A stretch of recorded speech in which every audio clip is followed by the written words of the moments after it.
하늘에 계신 우리 아버지, 주님의 재림이 가까워진 이때 세계 곳곳에 주의 종들을 두시고 마지막 사업을 신속하게 이루어 가시는 주님의 섭리와 역사들을 바라보면서 오늘 우리가 무엇을 기도해야 하는지, 어떻게 헌신해야 하는지 깨닫는 지혜를 허락하시고 동참하는 열심을 허락하여 주시옵소서. 파키스탄의 선교 현장마다 오늘도 흘려지는 땀들을 통해 풍성한 영혼의 수확이 있게 하시고 그곳의 주의 종들의 생명과 안전을 지켜 주시옵소서.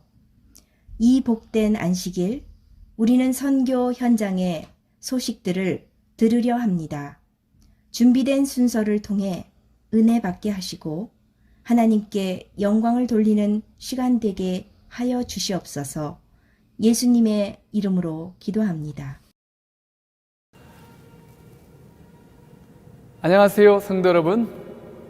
정말 행복한 안식일이죠. 오늘은 복음을 경험하는 삶이란 주제를 가지고 여러분과 함께 말씀을 나누기 원합니다. 여러분, 복음이 뭘까요? 좋은 소식입니다. 생명의 소식입니다. 그러나 로마서 1장에 보면 사도 바울은 이 복음에 대한 정의를 아주 명확하게 설명하고 있습니다. 바로 육신으로는 다윗의 혈통으로 나신 예수 그리스도, 바로 예수 그리스도가 복음이죠. 우리가 복음을 전하고 있지만 복음을 전하기에 앞서서 먼저 복음을 경험하는 삶이 필요합니다. 그 복음을 경험한다라는 말은 바로 예수 그리스도, 복음의 주체가 되시는 예수 그리스도를 경험하는 삶을 말하는 것입니다. 우린 요한계시록 14장 6절과 7절에 나타난 새 천사의 기별을 우리가 잘 알고 있습니다. 또 보니 다른 천사가 공중에 날아가는데 땅에 거하는 자들 곧 여러 나라와 족속과 백성과 방언에게 전할 영원한 복음을 가졌더라. 이 천사가 공중에 날아가는데 전 세계 온 땅에 전할 영원한 복음을 가지고 있다고 말합니다. 여기서 영원한 복음을 가지고 날아가는 천사는 누굴까요? 하나님은 단 한 번도 천사들에게 복음을 전하라고 명령한 적이 없습니다. 복음은 누가 전할 수 있는 것인가? 바로 복음을 경험한 사람들을 통해서 전해질 수 있는 것입니다. 그러니 여기서 말하는 영원한 복음을 가지고 공중에 날아가는 그 천사는 누구를 말하는 것일까요? 바로 저와 여러분을 말하고 있는 것입니다. 그들은 예수 그리스도를 개인의 구주로 영접하고 복음의 능력을 경험한 자들, 그리고 복음의 능력을 경험한 자들이 온 땅에 신속하게 예수 그리스도의 아름다운 복음을 전하는 자들, 그들이 바로 주님께서 부르는 새 천사들인 것입니다. 저는 오늘 첫째 천사의 기별을 통하여서 우리가 어떻게 이 복음의 능력을 경험하는 삶을 살 수 있을까라는 주제를 가지고 나누기 원합니다. 계시록 14장 7절에 보면 첫째 천사의 기별이 이렇게 요약되어 있습니다. 그가 큰 음성으로 가로되 하나님을 두려워하며 그에게 영광을 돌리라. 이는 그의 심판하실 시간이 이르렀음이니 하늘과 땅과 바다와 물들의 근원을 만드신 이를 경배하라 하더라. 첫째 천사가 외칩니다. 하나님을 두려워하고 그에게 영광을 돌리고 그리고 온 천지를 만드신 창조주께 경배하라고 말하고 있습니다. 여러분, 영원한 복음을 전하기에 앞서서 이 첫째 천사의 기별은 기별이기 전에 바로 우리가 먼저 경험해야 될 아주 중요한 메시지인 것입니다. 여기 이렇게 말합니다. 먼저 하나님을 두려워하라. 여러분, 하나님을 두려워한다라는 의미가 무엇일까요? 하나님을 두려워한다, 이 말을 좀 다른 말로 표현하자면 하나님을 먼저 생각한다라는 것입니다. 하나님을 먼저 생각하는 것이 매 순간마다 내 의지와 내 평판과 내 이익을 생각하기 이전에 먼저 하나님을 먼저 생각해 보는 것입니다. 히브리서 3장 1절은 말합니다. 그러므로 함께 하늘의 부르심을 받은 거룩한 형제들아, 우리가 믿는 도리의 사도이시며 대제사장이신 예수를 어떻게 생각하라고요? 깊이 생각하라는 겁니다. 대제사장이신 예수 그리스도를 깊이 생각하라. 이 말의 의미를 무엇일까 곰곰이 생각해 봤습니다. 두려워한다. 선교지에서 봉사하는 동안 저는 안식일이면 일반 정글교회를 방문하였었습니다. 조그마한 저의 딸을 데리고 함께 방문합니다. 저희 딸이 당시 아토피가 심했기 때문에 과자라든지 초콜릿, 사탕을 먹으면 몸에 발진이 일어나요. 밤에 잠을 잘 못 잡니다. 그래서 저희는 저희 딸에게 과자나 그리고 간식을 주지 않았었어요. 그런데 이 지역교회 가서 순서를 쓰다 보면 예배를 다 마치고 난 후에 교인들이 우리 아이를 불러요. 그리고 그 원주민들이 그 조그마한 주머니에서 사탕을 꺼내서 우리 아이 눈앞에 보여주며 먹을래? 하고 유혹을 해요. 그러면 평상시 집에서 사탕과 과자를 먹지 못하게 했던 이 아이는 제일 먼저 사탕을 보자마자 주변을 두리번 살핍니다. 그리고 아버지가 있나 없나 보고, 그리고 아버지가 없는 곳으로 신속하게 이동을 해요. 교회 문 밖으로 뛰어나갑니다. 그리고 난 후에 그 집사님을 손가락으로 불러요. 손가락으로. 그리고 난 후에 하는 짓이 뭐냐면 그 집사님께 인도네시아 말로 말하는 거예요. 집사님, 사탕 봉지를 벗기세요. 집사님 벗깁니다. 그리고 그 사탕을 꺼내서 제 입에 넣어주세요. 그리고 아이는 팔을 뒷짐지고 그리고 입을 쫙 벌리고 있어요. 그 집사님이 입에 사탕을 탁 넣어주는 그 모습을 제가 목격을 했어요. 야, 뭐하니? 그 아이가 눈을 탁 감고 손을 뒷짐지면서 고개를 흔들어요. 난 아무것도 안 했어. 내 의지로 내가 원해서 먹은 게 아니고 저 집사님이 사탕을 내 입에 넣어준 것뿐이지 난 아무 잘못도 안 했어요 라고 하는 거예요. 얼마나 영악합니까?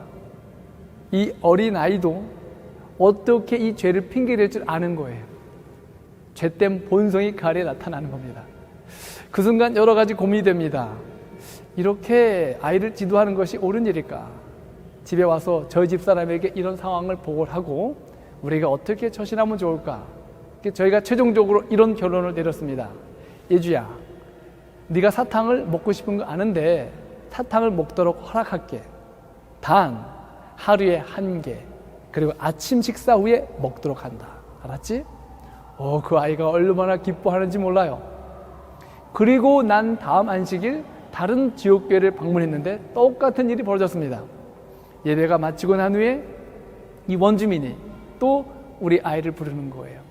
피부가 하얀 이 아이를 불러놓고 사탕을 먹겠냐고 꺼내 보여줍니다. 그러자마자 이 아이는 그 사탕을 단숨에 낚아채고선 저한테 달려옵니다. 그리고 제 주머니에다가 그 사탕을 집어넣으면서 저한테 이렇게 말하는 거예요. 아빠, 하루에 1개씩 잊지 마. 하루에 1개. 제가 이 모습을 유심히 보면서 그렇구나. 이것이야말로 하나님을 두려워하는구나. 두려워하는 것이구나. 이 아이가 사탕을 쥐어 들었을 때에 먹고 싶었을까요? 당연히 먹고 싶죠. 그러나 왜 안 먹었습니까? 이 아이가 사탕을 먹고 싶은 마음도 있었지만 그 생각을 하기 전에 먼저 아빠를 먼저 생각한 거예요. 그래, 아빠가 사탕 먹으면 안 된다 그랬어. 대신 하루에 1개씩 먹도록 허락했어. 지금은 먹고 싶지만 내가 이 사탕은 아버지한테 갖다 줘서 다음에 먹어야지. 그리고 달려와서 제 주머니에 사탕을 넣는 그 아이를 보는데 얼마나 마음에 깊은 감동이 밀려오는지. 이것이 바로 하나님께 영광을 돌리는 아주 좋은 예인 것입니다. 내가 원하는 것, 내가 하고 싶은 것, 그리고 내 유익을 위해서 추구할 수 있는 많은 것이 있습니다. 그러나 하나님을 두려워한다는 말은 무엇인가? 바로 그 모든 것들을 먼저 뒤로 두고 하나님이 내게 원하는 것이 무엇인지를 먼저 생각하는 마음. 그것이야말로 하나님을 두려워하는 마음입니다. 사랑하는 성도들이시여, 오늘 이 안식일에 매 순간 우리가 살아갔던 모든 결정과 판단과 모든 행동에 있어서 하나님을 먼저 우리가 생각한다면 하나님은 예수님 재림하시는 그날 우리를 가장 먼저 기억하실 것입니다. 가장 먼저 생각할 것입니다. 매 순간마다 우리가 예수님을 먼저 생각하는 마음을 가지고 살아갈 때 우리는 정말 이 첫째 사사의 기별이 외쳐지는 것처럼 하나님을 두려워하며 하나님을 매 순간 먼저 생각하는 축복 돌리는, 하나님께 축복을 받는 귀한 백성이 될 것입니다. 여러분, 매 순간마다 하나님을 가장 먼저 생각하는 성도들이 되기를 간절히 바랍니다. 우리가 이렇게 하나님을 두려워하는 삶, 하나님을 먼저 생각하는 그러한 신앙의 태도를 갖고 난 후에 첫째 천사의 기별은 이어서 말합니다. 하나님께 영광을 돌리라. 여러분, 하나님께 영광을 돌린다라는 의미가 무엇일까요? 여러 의미로 정의할 수 있습니다. 특히 이사야서 43장 7절에 보시면 내 영광을 위하여 창조한 자, 하나님께서 우리를 창조하신 목적은 바로 하나님의 영광을 위한 것입니다. 때로는 그 말이 우리에게 부담이 될 수 있어요.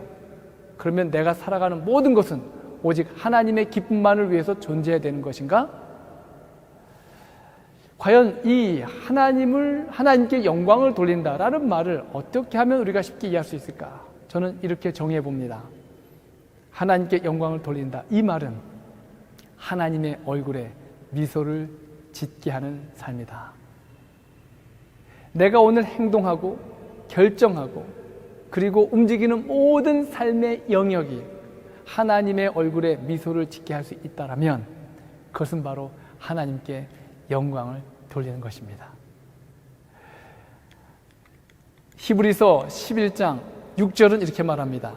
믿음이 없이는 기쁘시게 못하게 하나니 하나님께 나아가는 자는 반드시 그가 계신 것과 또한 그가 자기를 찾는 자들에게 상 주시는 이심을 믿어야 할지니라. 믿음이 없이는 하나님을 기쁘게 할 수 없다고 합니다. 그런데 그 믿음에 대한 정의를 이곳에서 두 가지 설명하고 있어요. 첫 번째, 그 믿음은 바로 하나님이 계신 것. 네, 여러분 지금 하나님이 여러분 곁에 계시다는 사실을 믿으십니까? 네, 믿죠. 우리가 직장에서나 학교에서나 어느 곳에 있든지 간에 하나님은 우리와 함께 계시기 때문에 그것을 믿는 정도가 아니라 하나님이 나와 함께 계시고 있다는 사실을 인식하고 사는 거예요. 근데 우리가 얼마나 많이 망각합니까? 그러나 여러분, 진짜 하나님을 기쁘게 하는 믿음은 무엇인가? 지금 내가 고난과 역경 가운데 있을지라도, 심지어는 내가 모든 것을 다 자포자기할 수밖에 없는 그런 상황일지라도 하나님이 그 현장에 나와 함께 계시다는 사실을 믿는 것, 그 믿음으로 하나님께 기쁨을 돌릴 수 있다는 것입니다. 뿐만 아니라 그를 찾는 자들에게 상 주시는 이심을 믿어야 할지니 하나님은 그분을 찾는 모든 자들에게 반드시 상을 주십니다. 때로는 내가 하나님을 위해서 봉사한 그 모든 것들에 대한 보상을 사람들에게 받지 못할지라도, 때로는 사람들에게 좋은 평판을 듣지 못할지라도 관심 없어요. 상관없어요. 왜냐하면 하나님은 내게 줄 상을 반드시 기억하시고 주실 것이기 때문에. 지금 내가 받지 못한 상 때문에 여러분 실망스러우신 분 계십니까? 실망할 필요가 없어요. 지금 내가 받지 못한 그 보상은 하나님께서 재림의 그날 더 큰 보상을 주실 것을 믿기 때문에 우린 결코 실망이나 좌절하지 않습니다. 속상해하지 않아요. 그런 마음을 가지고 살아가는 자들은 그 믿음 때문에 하나님께서 기뻐하신다는 겁니다. 대표적인 예가 바로 다니엘 3장에 그 우상에게 절하지 않던 세 친구들의 모습, 그 믿음 속에서 우리가 확인할 수 있죠. 금신상을 세워놓고 느부갓네살 왕이 그 신상 앞에 절하라고 명령합니다. 모두가 절하고 있는 그때에 이 세 사람은 결코 절하지 않고 꿋꿋하게 서 있어요. 왕 앞에 끌려갑니다. 그리고 왕이 다시 한번 기회를 줍니다. 내가 다시 한번 기회를 주니 지금 보이는 저 금신상에게 절하라. 누가 너희를 건져낼 수 있겠느냐? 그때 그들은 당당하게 표현합니다. 왕이시여, 왕이 우리를 풀볼 속에 넣은다 할지라도 우리 하나님께서는 우리를 건져낼 것입니다. 더 멋있는 믿음의 고백이 그 다음에 나오죠. 그리 아니하실지라도, 하나님이 우리를 건져내시지 아니하실지라도 우리는 왕의 신상에게 결코 절하지 않겠나이다. 얼마나 놀라운 믿음입니까? 왕이 분노합니다. 그리고 풀불을 7배나 뜨겁게 하고 그곳에 집어넣게 합니다. 겁에 질린 군사 하나가 그 세 사람을 풀물불로 데려가던 중에 그 뜨거움에 견디지 못하고 죽습니다. 도망갈 수 있는 기회가 있었지만 이 세 사람은 그냥 그대로 풀물불로 스스로 걸어 들어갑니다. 그들을 꽁꽁 얽매였던 오랏줄, 그 불 속에서 다 타버렸어요. 참된 자유는 바로 그 풀물불 안에 있었습니다. 뿐만 아니라 지금 하나님이 계시다는 사실을 믿고 믿음의 고백을 했던 다니엘의 세 친구들 곁에 신의 아들과 같은 예수님이 함께 하셨죠. 하나님이 그들과 함께 계신 겁니다. 여러분, 다니엘의 세 친구를 지켜보던 하나님의 얼굴에 미소가 가득했을까요? 어찌 미소만 적겠습니까? 아마 하하하고 크게 웃었을지 모르겠어요. 이와 같은 믿음,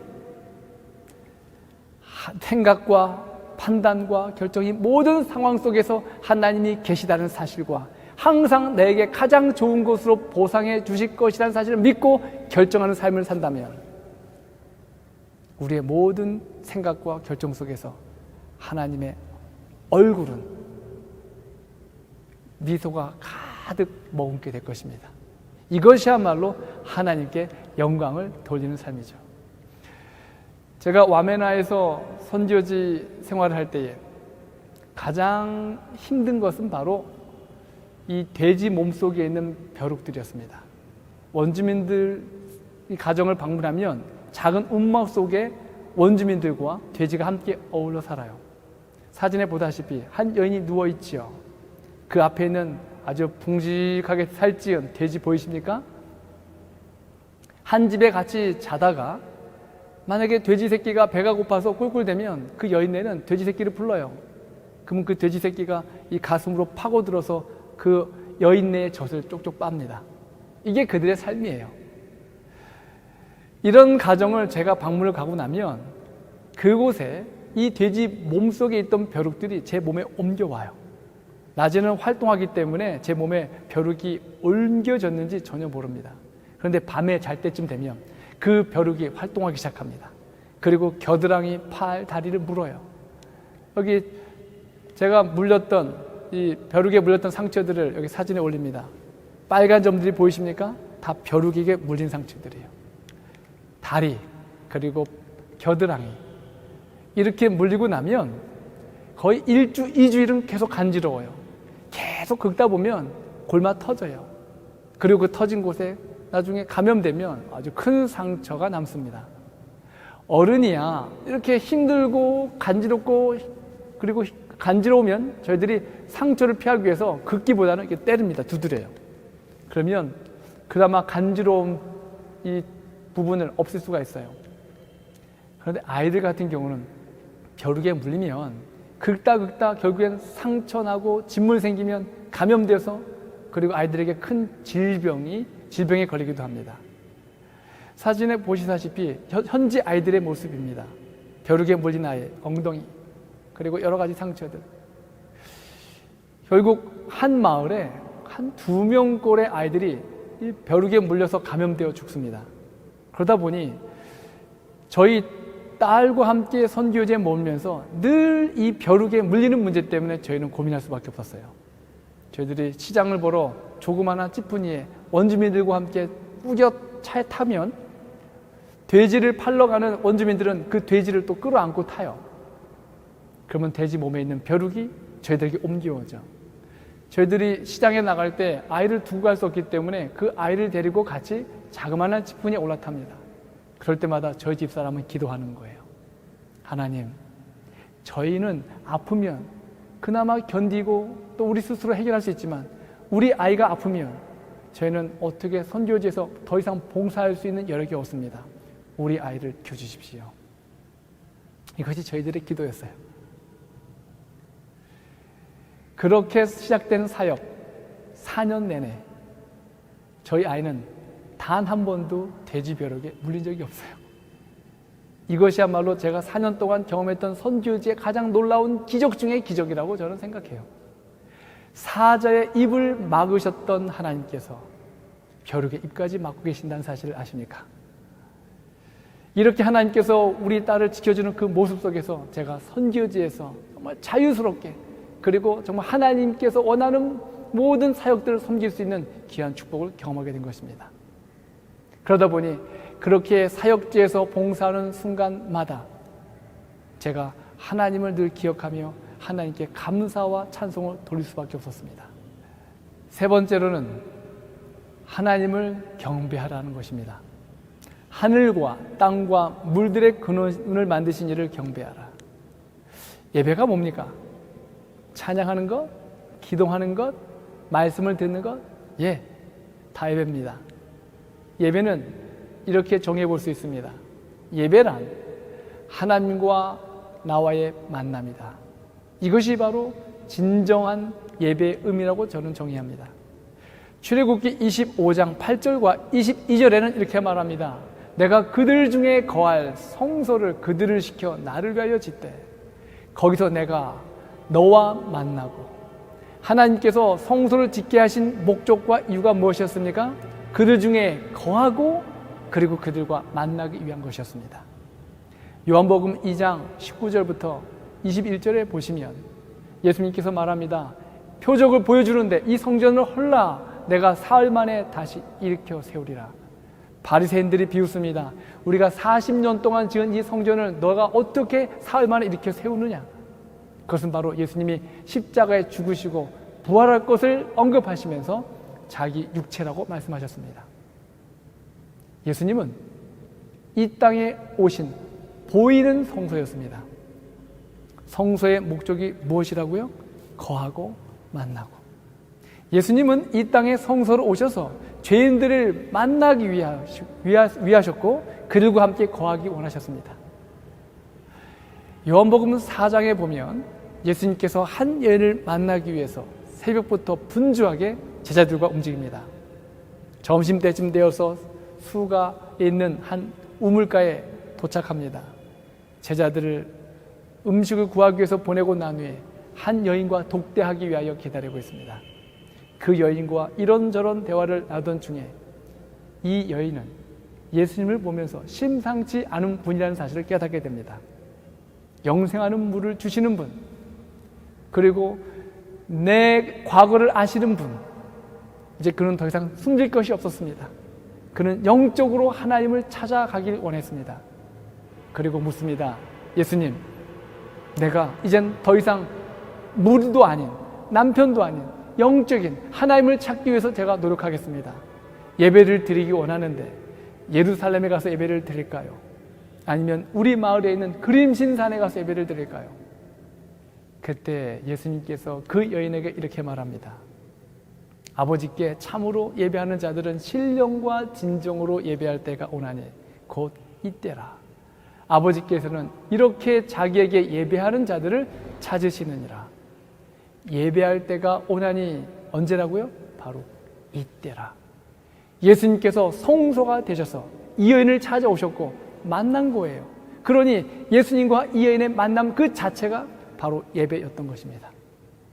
여러분, 예배는 예수님과 나와의 인격적인 만남인 것입니다. 그래서 예배는 삶이 되어야 하고 삶은 예배가 되어야 하는 것입니다. 어떤 분들은 종종 이렇게 얘기합니다. 목사님, 저 오늘 교회 안 가요. 예배 드리러 못 갑니다. 집에 너무 안 좋은 일이 있어요. 누가 싫어요. 시험에 떨어졌어요. 여러분, 그게 예배 드리지 못할 이유가 됩니까? 아니에요. 우리에게 닥친 고난, 역경 가운데 하나님은 더 우리를 찾아오기 원하시기 때문에 그때야말로 진정으로 예배 드려야 할 때인 것입니다. 제가 한국에서 사역하던 중에 첫 휴가를 맞이하게 됐습니다. 휴가를 갔다가 올라오던 중에 저희 가족은 아주 잊지 못할 끔찍한 사고를 경험하게 되었습니다. 고속도로에서 그만 차가 낭떠러지로 굴러떨어지는 사고를 경험하게 된 거예요. 정신을 차려보니 차는 뒤집혀 있었습니다. 그리고 저희 아내는 차 밑에 팔이 껴 있었어요.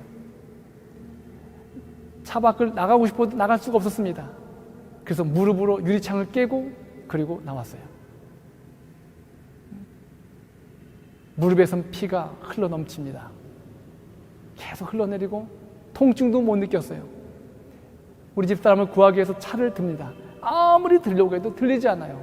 그때 정신을 차린 저희 집사람이 여보, 예원이. 그러고 보니 제가 안고 있었던 그 예원이가 없는 거예요. 고속도로 뒤에서 저를 따라오던 차들이 멈춰서고 그리고 저희를 구출하기 위해서 내려왔어요. 그리고 제가 딸을 찾기 위해서 뛰어다니는 모습을 보고 함께 우리 딸아이를 찾기 시작했어요. 어디선가 저희 딸아이를 찾아왔는데 차 밖으로 튕겨나가면서 머리에 심한 상처를 받게 된 거예요. 피와 골수가 흘러내립니다. 그 아이를 제 가슴에 안았는데 얼마나 가슴이 아프든지 가슴이 터질 것 같은 거예요. 순간 저도 모르게 하나님을 원망합니다. 하나님, 어떻게 저한테 이럴 수가 있습니까? 하나님. 시간이 잠시 지나고 제 마음속에 평안이 찾아왔어요. 내가 할 수 있는 일이 무엇일까? 그때 제 마음속에 하나님의 은혜가 밀려오면서 저도 모르게 제 입술에서 찬양이 흘러나왔습니다. 예수 가장 귀한 그 이름, 예수 언제나 기도 들으사, 오 예수 목소리 높여 찬양해, 가장 귀한 그 이름. 저는 그 아이를 가슴에 끌어안은 채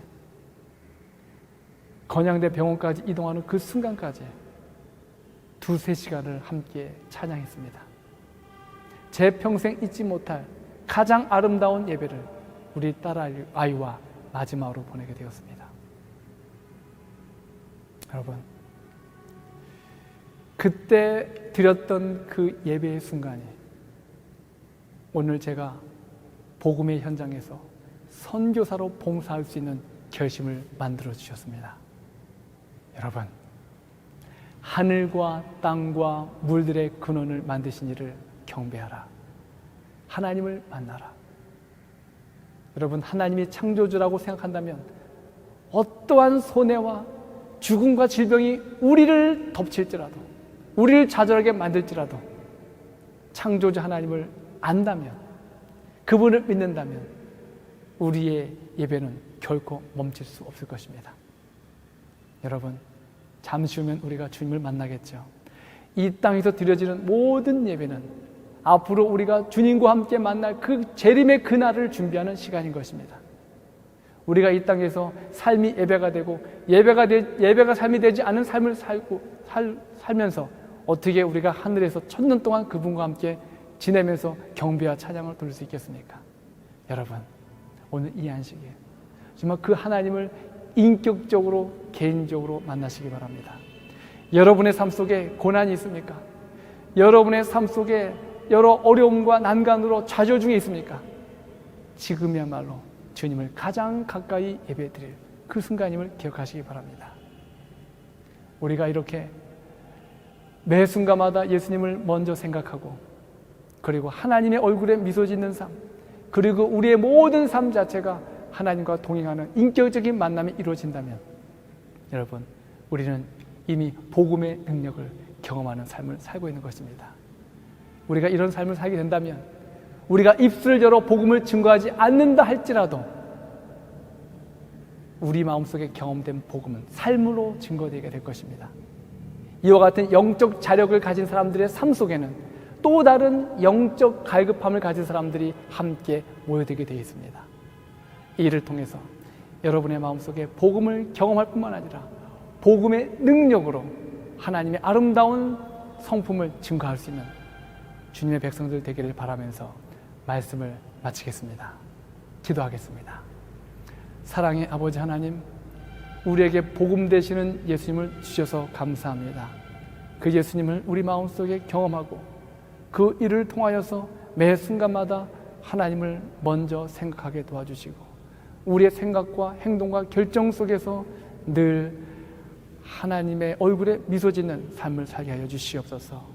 이 일을 통하여서 우리의 삶이 예배가 되고 예배가 삶이 됨으로 말미암아 우리의 삶 전체가 하나님 앞에 온전히 예배드리는 귀한 삶으로 준비되게 축복하여 주시옵소서.